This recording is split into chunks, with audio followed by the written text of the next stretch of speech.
자, 오늘 본문 말씀을 가지고 요한복음 강의 48번째 시간으로 예수님처럼 서로 사랑하라 라는 제목으로 말씀의 은혜를 나누겠습니다. 함께 우리 제목을 따라 하시겠습니다.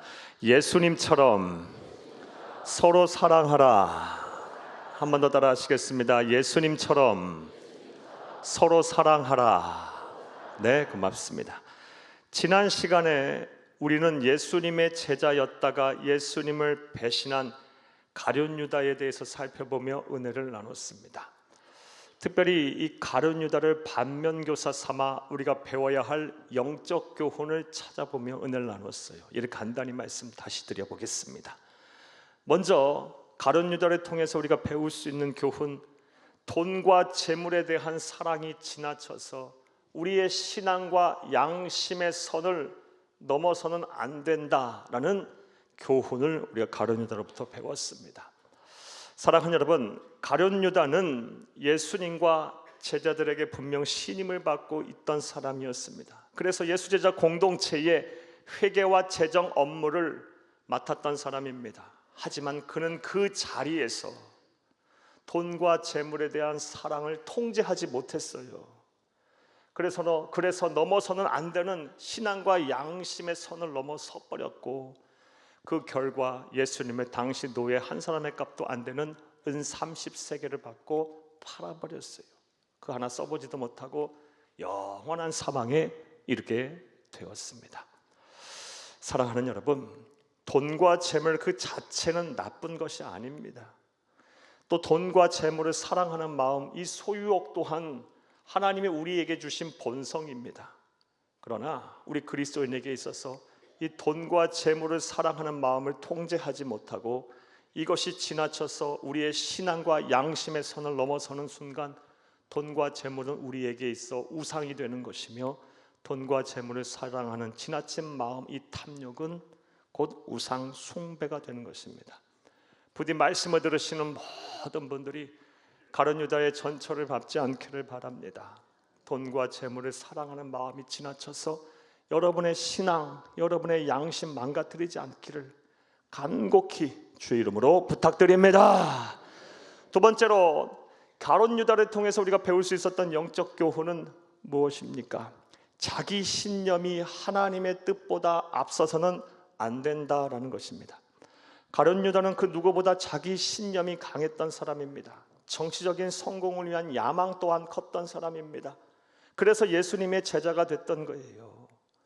그런데 예수님은 가룟 유다의 신념과 야망 그리고 욕심 생각과는 다르게 자꾸 낮은 자리로 가세요. 섬김의 자리로 가세요. 희생의 자리로 가세요. 그러다가 예수 그리스도께서 십자가의 고난과 죽음을 예고하셨어요. 이 순간에 가룟 유다는 예수님에 대한 기대를 버렸어요. 그리고 예수님을 은 30세겔 받고 팔아버린 거예요. 배신했던 거고 영원한 사망에 이르게 된 것입니다. 사랑하는 여러분, 꼭 기억하시기 바라요. 우리가 믿는 우리 기독교 신앙은 우리의 신념을 채우기 위해, 관철시키기 위해 하나님을 이용하는 종교가 아닙니다. 우리 신앙의 핵심은, 사랑하는 여러분, 하나님의 생각과 하나님의 뜻에 우리의 생각과 우리의 뜻을 맞추는 거예요. 일치시키는 거예요.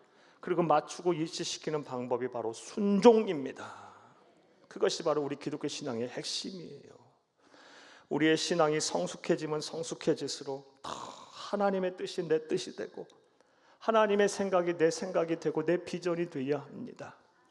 부디 말씀을 들으시는 모든 분들이 우리 구주 예수님께서 겟세마네 동산에서 땀방울이 핏방울 될 때까지 기도하시면서 하셨던 기도, 내 원대로 마옵시고 아버지의 원대로 하옵소서라는 이 기도가 우리의 기도가 되고 이 신앙을 본받으시기를 간곡히 주의 이름으로 축복합니다. 세 번째로, 이 가룟 유다를 통해서 우리가 배울 수 있었던 영적 교훈은 회개할 기회를 하나님이 주셨을 때 후회하지 말고 참회를 해야 한다는 영적 교훈을 우리가 얻었습니다. 많은 사람들이 가룟 유다는 태어날 때부터 예수님을 배신할 운명, 숙명을 가지고 태어났다라고 착각들을 합니다. 그런데 분명히 말씀드려요. 그 어느 누구도 운명, 숙명 갖고 태어난 사람은 없어요. 팔자소관이란 말은 우리 그리스도인에게 해당되는 말이 아니에요. 아니, 하나님의 창조 섭리가 아닙니다.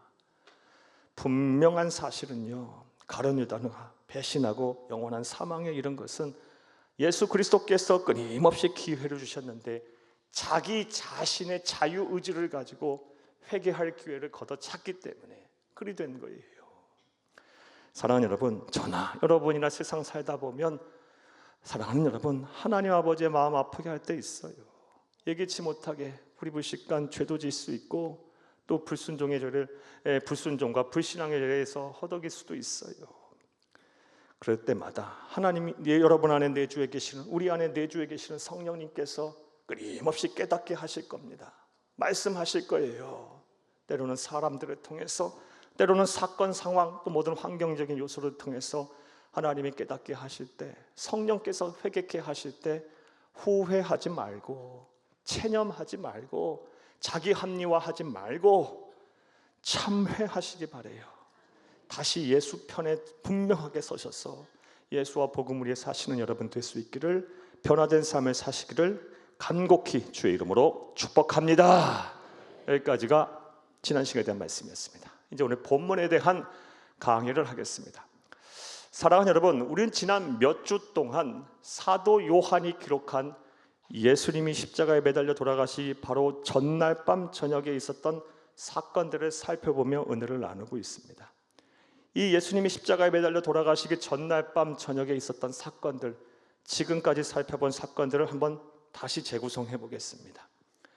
사랑하는 여러분, 예수님께서 십자가에 매달려 돌아가시기 전날 저녁에 예수님은 제자들과 무엇을 하셨습니까? 소위 최후의 만찬이라고 하는 저녁 식사를 하셨습니다.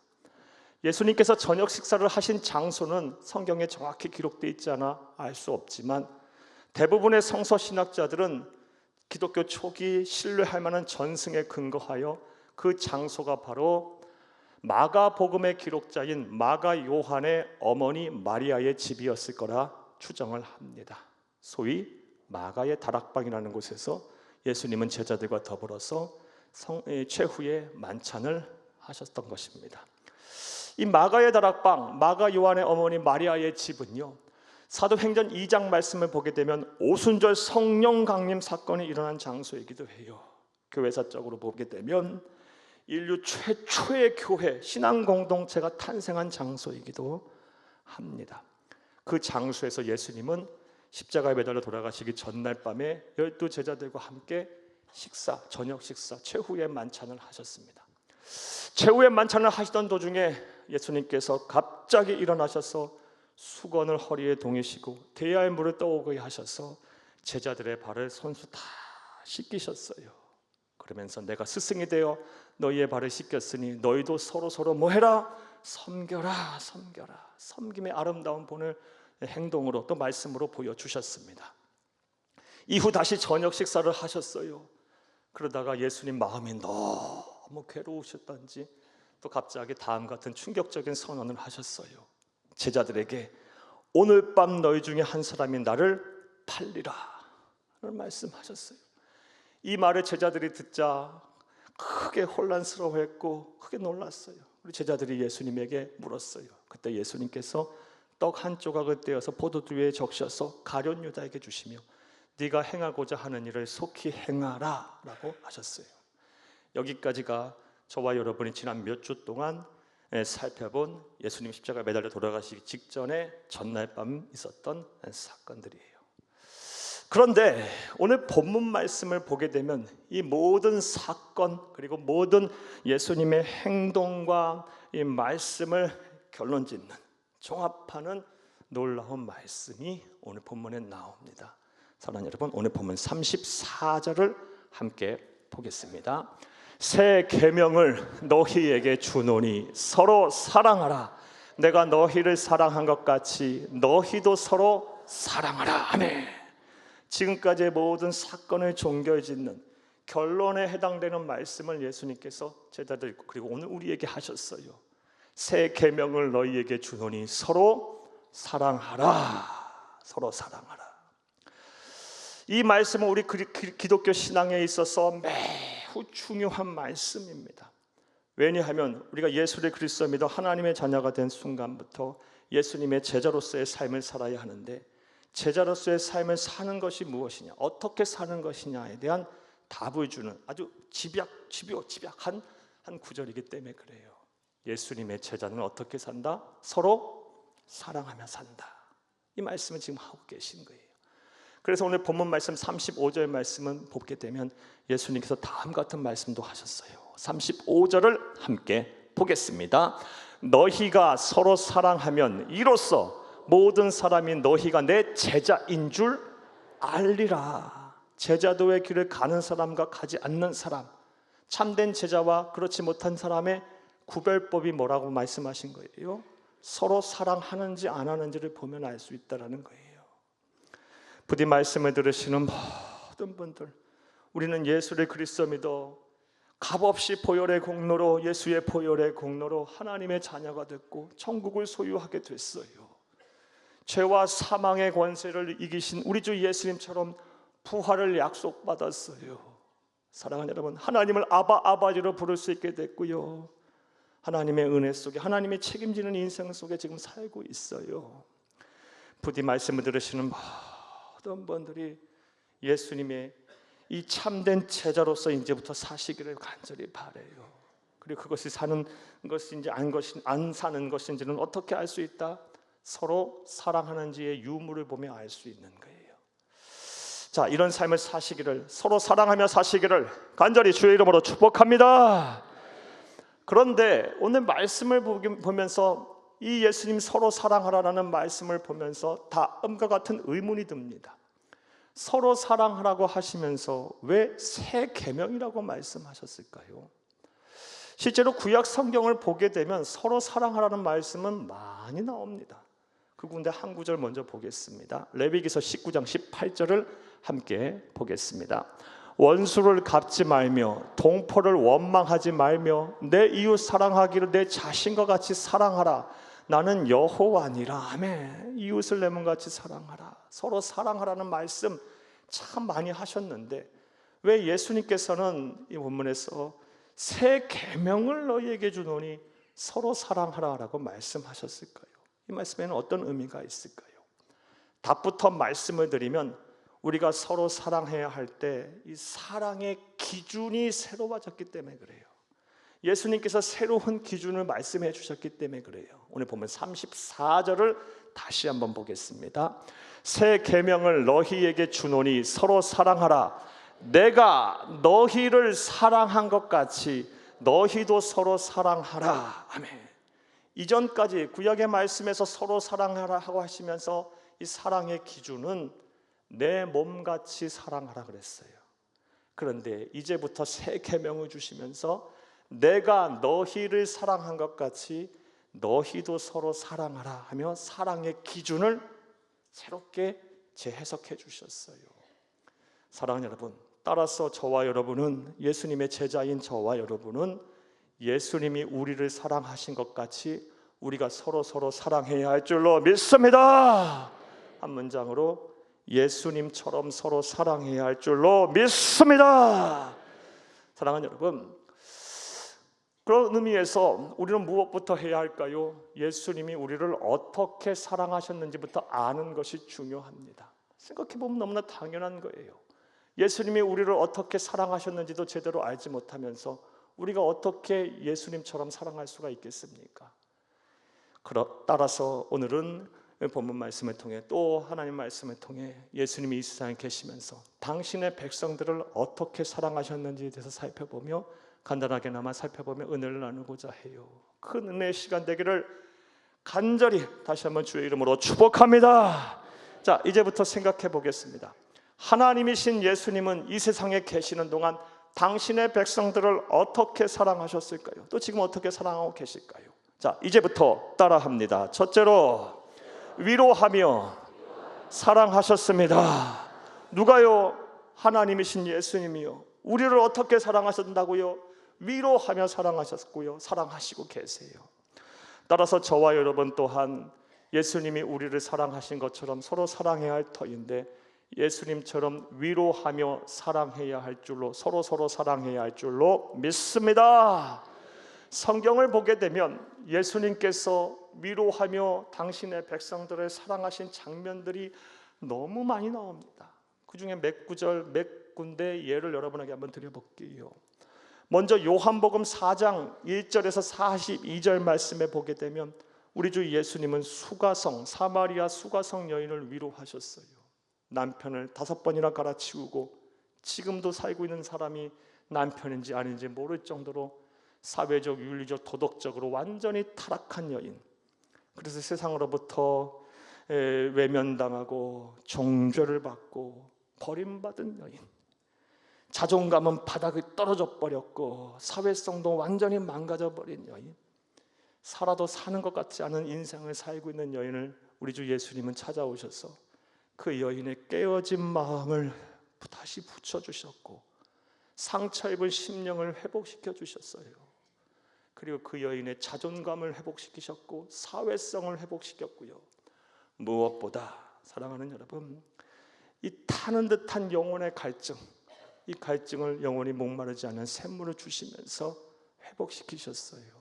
우리 주 예수 그리스도는 위로의 하나님이십니다. 위로의 하나님. 우리 주 예수님께서 위로하며 당신의 백성을 사랑하셨던 또 다른 예를 한번 드려볼게요. 누가복음 7장 11절에서 17절 말씀에 보게 되면 나인성 과부의 이야기가 나와요. 나인성 과부는 아들 딱 하나밖에 없었어요. 외동아들이 있었어요. 그런데 그 외동아들이 청년이 돼서 그만 죽고 말았어요. 이 나인성 과부가 얼마나 슬펐겠습니까? 남편이 일찍 죽고 이제 아들 하나 믿고 살았는데 그 아들이 죽어버렸으니 하늘이 무너지고 땅이 무너졌겠죠. 그 어머니의 슬픔이 얼마나 컸겠습니까?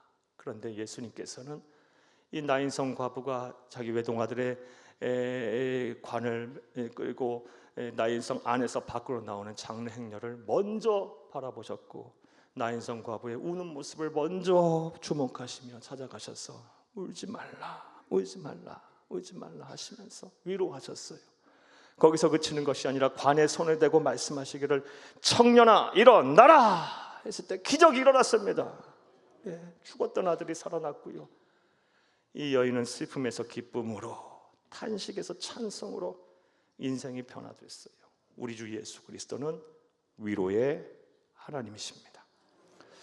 무엇보다 우리 주 예수님이 위로하며 당신의 백성을 사랑하셨음은 오늘 본문의 배경이 되는 요한복음 13장에서 17장까지의 말씀을 통해 잘 알 수가 있어요. 우리 주 예수 그리스도께서 십자가에 매달려 돌아가시기 바로 직전이에요. 몇 시간 후면 대제사장의 수하들에게 의해서 끌려가실 것이고 체포가 될 것이고 새벽 밤새도록 모욕과 천대 그리고 고문을 당하실 거예요. 그리고 아침에 이르러서는 골고다 언덕에 십자가를 메고 올라가셔서 모진 고초를 당하시고 십자가 양손 양발에 못이 박혀서 돌아가실 거예요. 예수님이 이거 뻔히 알고 있는 상황이에요. 몇 시간 후면 일어날 상황이에요. 그런데 오늘 본문의 시점 13장에서 17장까지의 말씀을 보게 되면 누구보다 위로가 필요하고 누구보다 마음의 평안이 필요한 그 시점에서 예수님은 당신의 안위를 생각하지 않아요. 누구를 걱정합니까? 앞에 있는 제자들, 그리고 심지어 예수 다시 오실 때까지 이 세상에 존재할 모든 그리스도인들을 향해 위로하고 계세요. 우리를 포함해서요.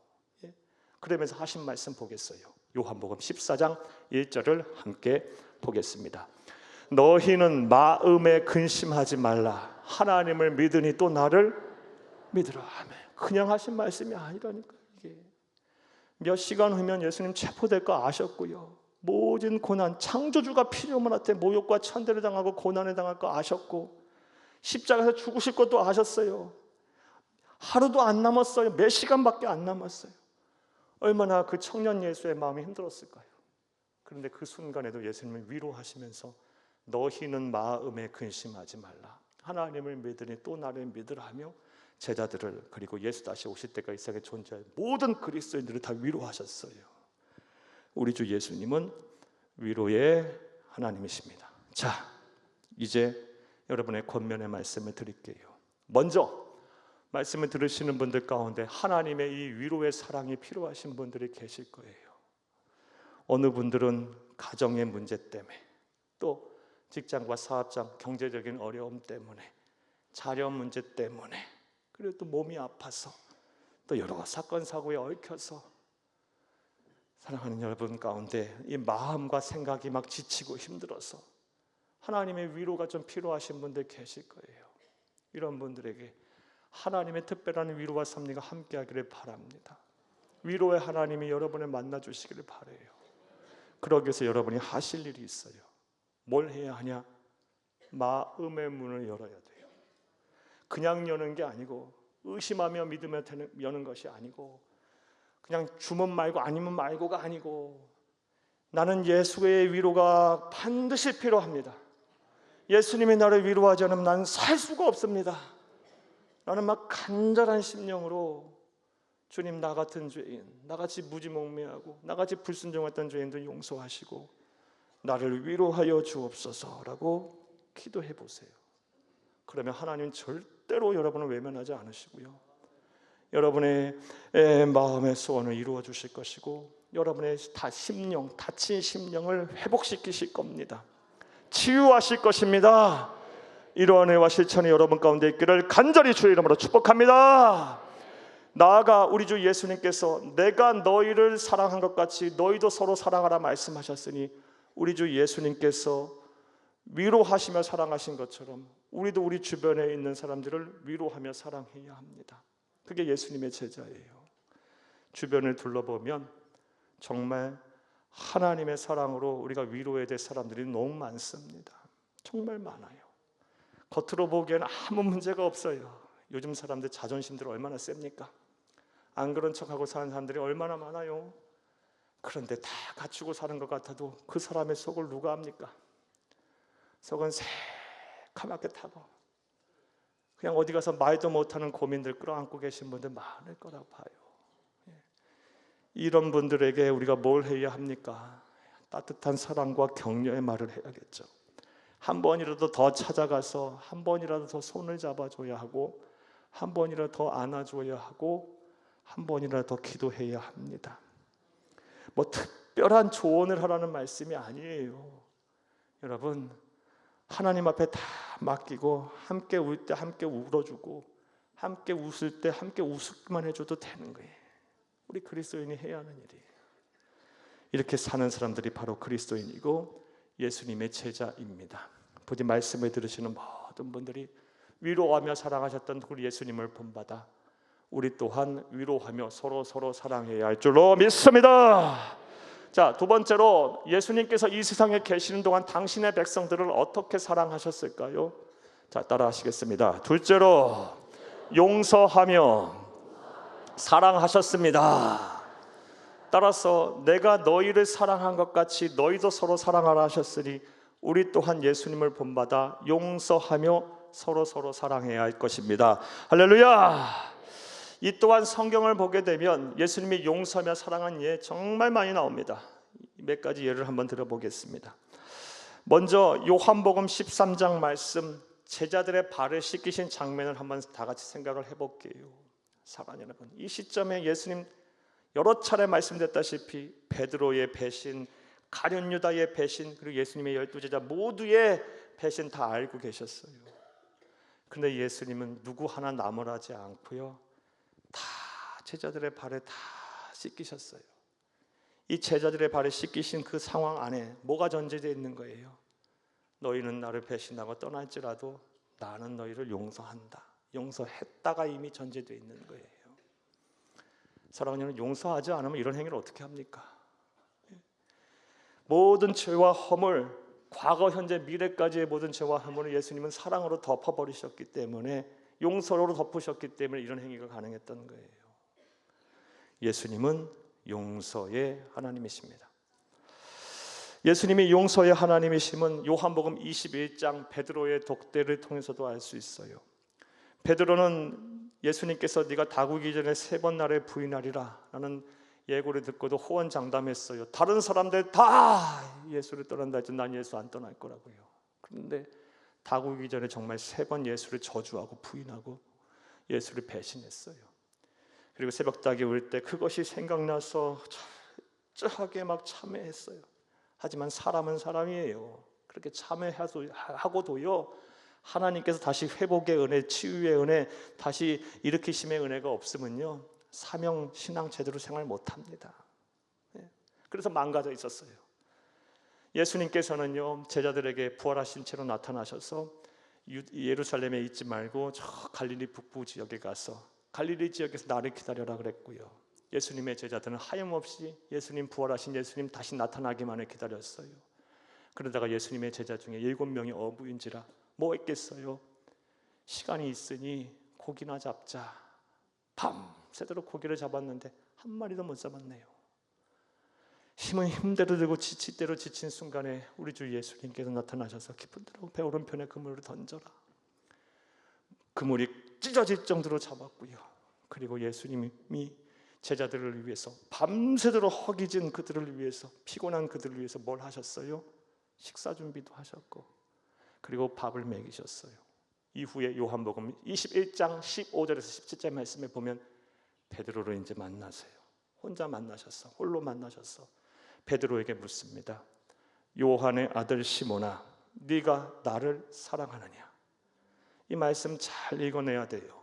네가 나를 사랑하느냐라고 물으셨을 때는 나는 너를 사랑하는데 너는 나를 사랑하느냐 이렇게 물으시는 거예요. 사랑하는 여러분, 이미 예수님은 용서가 끝났어요.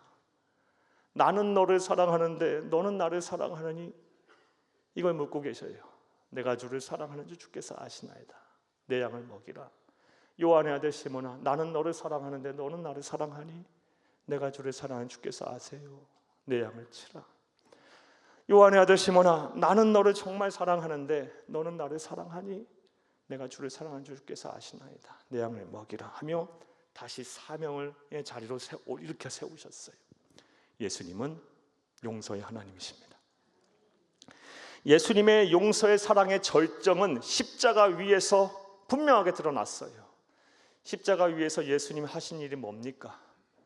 양손 양발에 못이 박힌 채 막 살기를 드러내는 그 사람들을 향해서 예수님 뭐 하셨어요? 이를 갈며 저주하셨습니까? 아니요. 눈물로 기도하셨어요. 기도 내용이 무엇입니까? 저들의 죄를 용서하여 주옵소서예요. 사랑하는 여러분, 이 말씀은 보겠습니다. 누가복음 23장 34절을 함께 읽겠습니다. 이에 예수께서 이르시되 아버지, 저들을 사하여 주옵소서, 자기들이 하는 것을 알지 못함이니이다 하시더라. 여기까지 보겠어요. 십자가 위에서 용서의 기도를 하시면서 마음을 다 하나님 앞에 드렸던 예수를 바라보세요. 사랑하는 여러분, 우리 주 예수님은 용서의 하나님이십니다. 자, 이제 여러분에게 권면의 말씀을 드릴게요. 여러분의 마음을 묶고 있는, 꽁꽁 묶고 있는 원망과 불평, 분노와 미움의 올가미를 이제 좀 풀어버리세요. 이 올가미를 마음과 생각에 묻고 있으면서 원망과 불평, 분노와 미움의 감정을 담아 이 올가미를 마음과 생각으로 묻고 있으면서 과거에 사로잡혀 계신 분들이 얼마나 많은지 몰라요. 하나님은 현재보다 더 중요한 미래를 향해 나아가라고 하는데, 이 용서하지 못해서, 이 분노와 미움의 감정을 버리지 못해서, 억울하고 답답한 이 마음들을 버리지 못해서, 용서하지 못해서 하나님의 크신 뜻과 섭리와는 무관한 삶을 사시는 분들이 얼마나 많은지 몰라요. 하나님이 원하시지 않아요. 저와 여러분은 하나님의 존귀한 자녀입니다. 하나님은 우리의 영혼이 다치고 상하는 걸 절대 원치 않으세요. 과거에 사로잡혀서 현재와 미래를 허우적거리는 것 또한 원치 않으세요. 부디 부탁을 드려요. 용서의 사랑을 보여주신 예수님처럼 용서하며 서로 사랑하시기를 간절히 주의 이름으로 부탁합니다. 그리하면 하나님께서 나의 억울함과 답답함, 공의의 하나님께 다 풀어주실 거예요. 로마서 12장 19절에 이런 말씀 하셨잖아요. 원수 갚는 것은 너희들의 소관이 아니다. 내가 하는 일이다. 이 말씀 속에는 나에게 맡기고 너희는 자유하라라는 말씀이에요. 진리가 너희를 자유케 하잖아요. 예. 이제 용서하시고 용서의 사랑을 보여주신 예수님처럼 서로 사랑하시기를 간절히 주의 이름으로 부탁합니다. 그렇게 사는 사람들이 그리스도인이고 바로 예수님의 제자입니다. 세 번째로, 예수님은 이 세상에 계시는 동안 당신의 백성들을 어떻게 사랑하셨을까요? 따라 하시겠습니다. 셋째로, 오래 참으면서 사랑하셨습니다.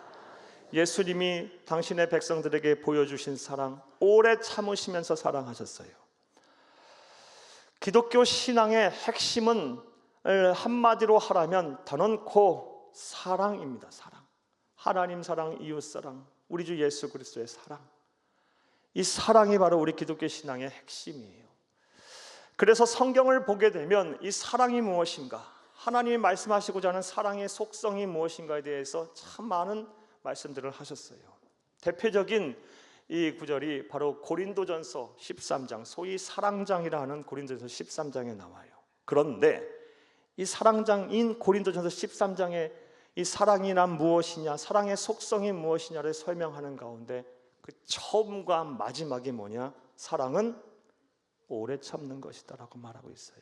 이 말씀 보겠어요. 고린도전서 13장 4절, 고린도전서 13장 7절을 함께 보겠습니다. 사랑은 오래 참고, 사랑은 온유하며 시기하지 아니하며, 사랑은 자랑하지 아니하며 교만하지 아니하며. 7절도 보겠습니다. 모든 것을 참으며, 모든 것을 믿으며, 모든 것을 바라며, 모든 것을 견디느니라. 아멘. 이 사랑의 대표적인 속성, 특별히 하나님께서 마음에 두고 계시는 사랑이란 무엇이냐? 바라고 원하신 사랑이란 뭐냐? 오래 참는 것이다.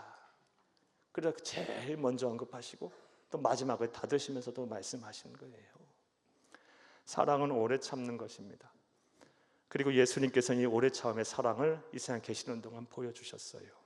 대표적인 예를 한번 들어볼까요? 마가복음 9장 30절에서 34절 말씀에 보면 다음과 같은 사건이 나옵니다. 예수님께서 3년의 시간 동안 열심히 12명의 제자들을 향하여 제자 훈련을 시키셨어요. 천국 복음을 가르치시고 하나님의 나라가 어떻게 이 땅에 이루어지는지에 대해서 말씀하셨고, 또 부활의 소망도 주셨고, 예수님이 참된 구세주임을 많은 사람들을 향해 선포하시면서 특별히 12명의 제자를 향하여 집중적으로 가르치셨어요. 자, 그런데 그 결과가 뭐예요? 마가복음 9장 31, 34절 말씀을 보면 그들이 무슨 짓을 합니까? 그런 것 갖고는 전혀 상관도 없고 누가 더 큰 자냐, 자리 다툼하고 있었어요. 밥그릇 싸움하고 있었어요. 그런 제자들의 모습 보면 여러분이라면 어떻게 하시겠어요? 여러분이 예수님이라면. 제가 말씀 준비하다 가만히 생각해 보면 그래도 좀 한 번 정도는 참을 수 있겠지, 하지만 그래도 뼈 있는 말 한마디는 했을 것 같아요. 아니면 들이받거나. 근데 예수님은 참으셔요. 아직 때가 이르지 않아서. 성령께서 깨닫게 하시기를 알며 참으셨어요. 이후에 예수님 부활하고 승천하시고 약속하신 성령이 오시고 나서 제자들 다 깨달았어요. 그때의 어리석음을 다 깨달았어요. 예수님은 참으셨어요. 예수님이 오래 참으며 사랑하신 것은 십자가 위에서, 또 역시 십자가 위에서 절실하게 드러나요.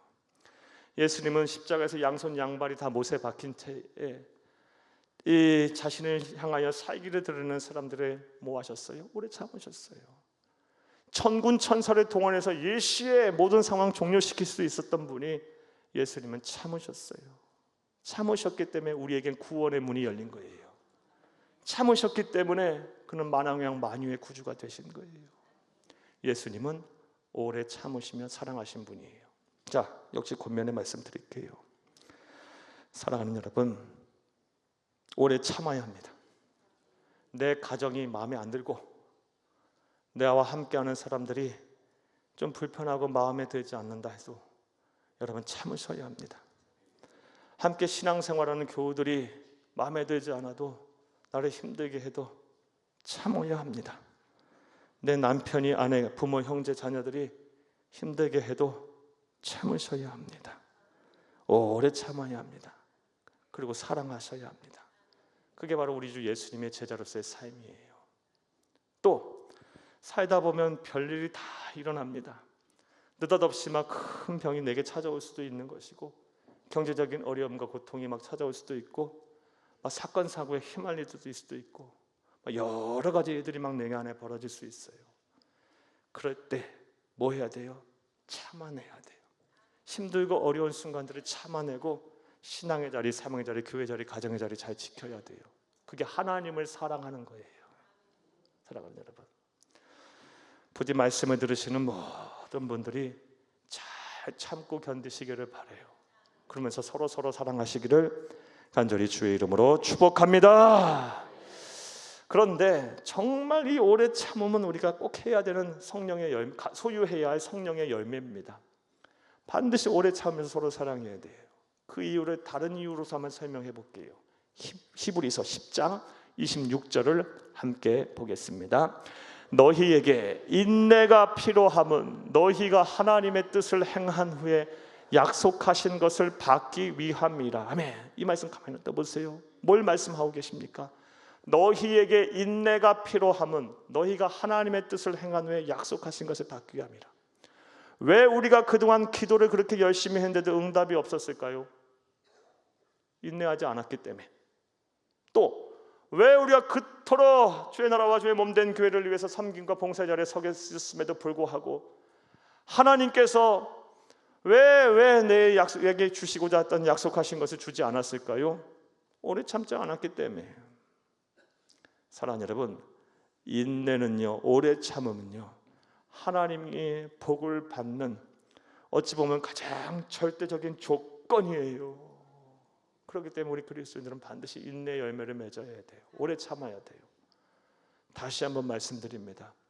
오래 참으면서 사랑하셨던 예수님을 생각하면서 오래 참으세요. 사람이 됐든 상황이 됐든 잘 참고 견디시면서 서로 사랑하시기를 간절히 주의 이름으로 부탁합니다. 말씀 맺겠습니다.